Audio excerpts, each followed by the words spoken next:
Rapid action battalion, সংক্ষেপে RAB. BNP সরকারের আমলে এই বাহিনীটিকে গঠিত করা হয়েছিল তৎকালীন সময় একটা বিশেষ অভিযানের জন্য, যেখানে সন্ত্রাসী গোষ্ঠী থেকে মাদক কারবারি বা যারা বড় মাপের গ্যাং লিডার হয়ে গেছিলেন তাদের বিরুদ্ধে এই অভিযানের জন্য সময়ের পরিক্রমায় একটা রিজার্ভ ফোর্স থেকে এটা এক ধরনের কমন ফোর্সে পরিণত হলো।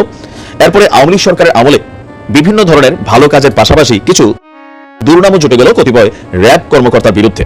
মার্কিন যুক্তরাষ্ট্রের স্যাংশন, এরপরে নতুন এই 2024-এর জুলাই পরবর্তী বাংলাদেশ, সকল কিছু মিলিয়ে র্যাবের ভবিষ্যৎ কি? দর্শক, আমাদের আগের র্যাব আর নাই। এই র্যাবকে এমন ভাবে পরিবর্তন করা হচ্ছে যে র্যাব শব্দটাই এখন উঠে যাচ্ছে। কালো পোশাক পরা যে ড্রেস দেখতাম, কালো চশমা পরা সেই ড্রেসগুলো থাকবে না, লোগো যা দেখতাম সেটাও থাকবে না। এক ভিন্ন রকম সিদ্ধান্ত নিতে যাচ্ছে সরকার। নতুন রূপে আসছে র্যাপিড অ্যাকশন ব্যাটালিয়ন র্যাব। এই বাহিনীর নাম, লোগো এবং পোশাকও পরিবর্তনের পরিকল্পনা করা হয়েছে। শুধু তাই না, একটা নতুন আইনেরও খসড়া তৈরি করা হচ্ছে। বর্তমানে এই বাহিনীটির জন্য আলাদা কোনো আইন নেই, এটি পরিচালিত হয় পুলিশ অধ্যাদেশ অনুসারে। আজকে আমাদের র্যাবের মহাপরিচালক শহীদুর রহমান তিনি বলছেন, আমরা এই বাহিনীর নাম, নিয়ম ও পোশাক পরিবর্তন সহ সংস্কারের পদক্ষেপ নিয়েছি। বাহিনীর জন্য নতুন আইন প্রণয়নেরও উদ্যোগ নেওয়া হয়েছে, যা খসড়া পর্যায়ে রয়েছে। এদিকে মানবাধিকার কর্মীরা বলছেন র্যাবকে আসলে রাখারই দরকার নাই, র্যাবকে বিলুপ্ত করে দেওয়া উচিত। আবার কেউ কেউ বলছেন যে না, সংস্কার করে আইনি কাঠামোর মধ্যে রেখে র্যাবকে পরিচালনা করা যেতে পারে। সেই 2004 থেকে 2024 দুই দশক পরে র্যাবে এই নতুন পরিবর্তন কেউ পজিটিভ নিচ্ছেন, কেউ নেগেটিভ নিচ্ছেন। তো এখানে আমি যতটুকু মনে করি, আমার ব্যক্তিগত বক্তব্য হচ্ছে র্যাব থাকা জরুরি, কোনো বাহিনীকে বিলুপ্ত করা জরুরি না। বাহিনীর মধ্যে যে সমস্যাগুলি আছে আইডেন্টিফাই করতে হবে, যেই সকল কর্মকর্তা এই সমস্যাগুলোতে জড়িত তাদেরকে আইডেন্টিফাই করতে হবে। এর পাশাপাশি এই সশস্ত্র বাহিনী, পুলিশ, র্যাব, বিডিআর, বিজিবি, আমাদের সেনাবাহিনী যারাই আছেন, আনসার, ভিডিপি প্লাস মাইনাস, যদি কেউ নিয়ম ভাঙে, যদি কেউ অন্যায় করে, তার দৃষ্টান্তমূলক শাস্তি হতে হবে। কারণ যিনি আইনের রক্ষক তিনি যদি ভক্ষক হয়ে যান, তখন স্বাভাবিকভাবে এই বাহিনীগুলা বদনাম হয়ে যায়।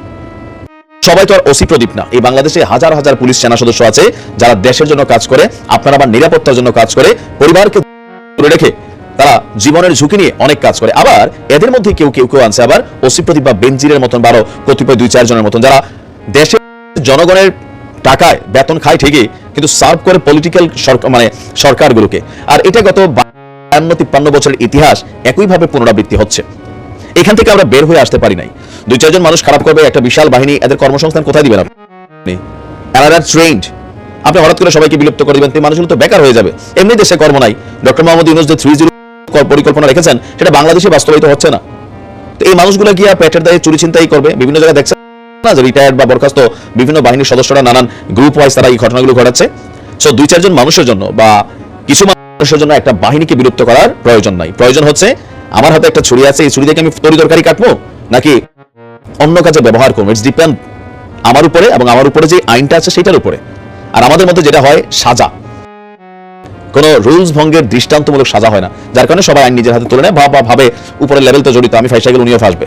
র্যাব থাকুক, পরিবর্তিত হোক, ভালো কাজে করুক, দেশের জনগণের জন্য কাজ করুক। যে ভাইরা আছেন তারাও সবাই অনৈতিকভাবে যারা জড়িত ছিল তবাডাবা করে শুধরানোর সুযোগ দেওয়া হোক। ভালো থাকুক।